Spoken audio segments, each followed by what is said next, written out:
This is the Simple Smeargle from Bulba Tube, and I'm here to talk to you about a very underappreciated aspect of Pokemon, their species names.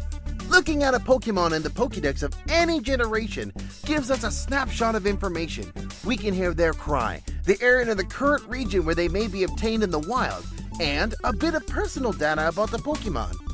The personal data includes their name, their height, their weight, a brief description, and something that is often underlooked but totally vital for this episode, their species names. A species name is what we can classify a Pokemon to see how they're related to one another. In real-life biology, we classify living organisms through taxonomy by starting with the most broad classification of kingdom and working all the way down to a more specific classification of species. For example, a dog can be broken down as follows. It belongs in the kingdom Animalia because they are not plants nor bacteria. They are in the phylum Chordata because dogs have spinal cords. Their class is Mammalia because they produce milk for their young.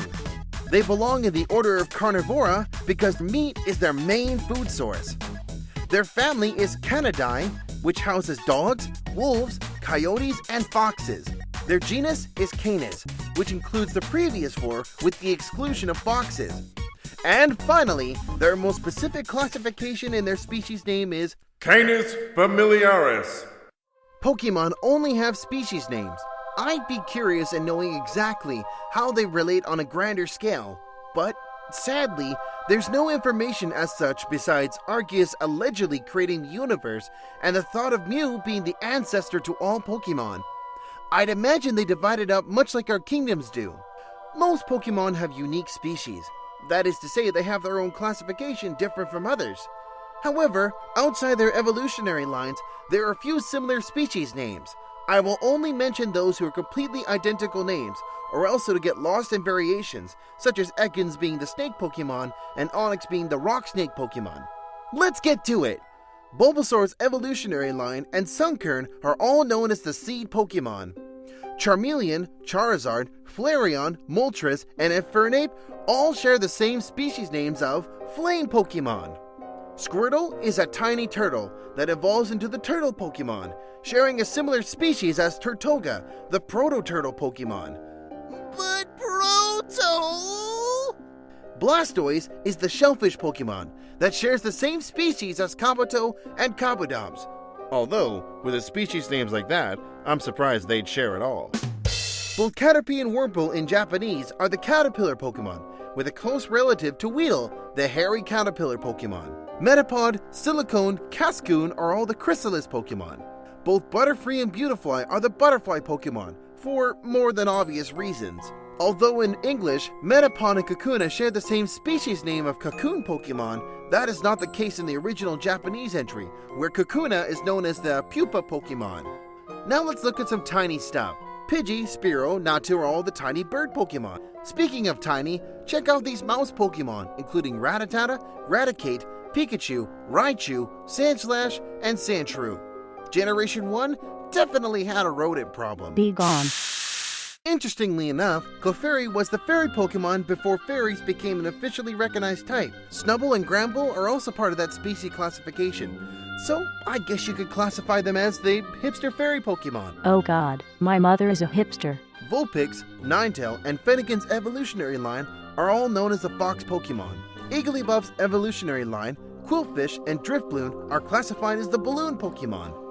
Vileplume, Bellsprout, and Blossom are all called the flower Pokemon, which is pretty self-evident. There are a total of 6 mushroom Pokemon, including the evolution lines of Paras, Shroomish, and Fungus. Venomoth and Dustox are both the poison moth Pokemon. It is totally okay to be afraid of these moths. Go softly into the light. Diglett and Dugtrio are the mole Pokemon, along with Drillbur. Wait, does that mean that Drillbur knows what Diglett's bottom half looks like? Growlithe and Littlepup are both the puppy Pokemon. Go figure. Poliwag's Generation 1 evolutionary line and Tympole are the tadpole Pokemon. I'd probably say that Tympole is ugly enough to be in its own species of tadpole though. A tadpole born in the ugly pond. Although it doesn't share any names with other Pokemon, I can't resist mentioning Slowpoke's Japanese species name of Stupid Pokemon. So fitting. Shelder, Cloyster, and Clampo are all the bivalve Pokemon, for two main reasons. Huh? Get it?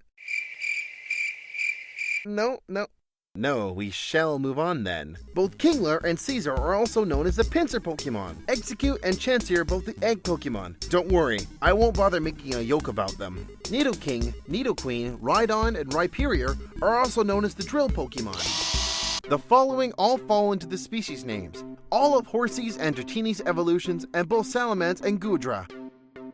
Staryu and Cleffa are both celestial beings that are the star-shaped Pokemon. What do you get when you mix an Electabuzz and Zapdos? Why, you get their same species name of the electric shock Pokemon. Jolteon and Raikou are both the thunder Pokemon, which may add to the idea of Jolteon turning into a legendary dog. However, it is worth mentioning that the other legendary beasts do not share this with their evolutionary counterparts. Last, but certainly at least, Magikarp and Phoebus are both known as the fish Pokemon. I'd probably correct this to the ugly fish Pokemon, cause, let's be honest, they both belong in the ugly pond. Well, that wraps up all the similarities for this generation. Each generation has some pretty unique species names. If you want to hear some really weird species name choices, Click here, or else. find the link in the description below. This has been Simple Smeargle signing out.